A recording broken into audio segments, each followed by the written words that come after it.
You ask Tiger to solve.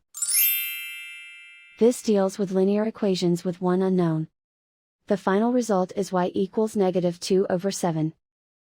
Let's solve it step by step. Simplify the expression. Expand the parentheses. Multiply the coefficients.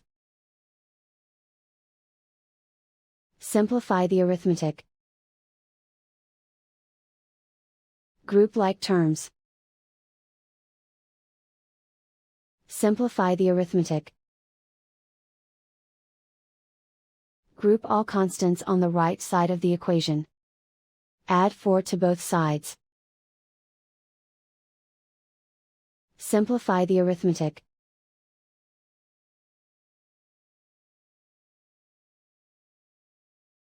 Isolate the y.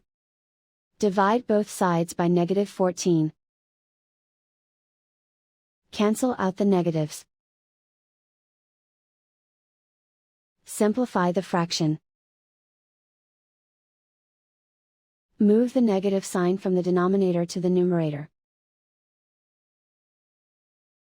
Find the greatest common factor of the numerator and denominator. Factor out and cancel the greatest common factor. And so the final result is y equals -2/7.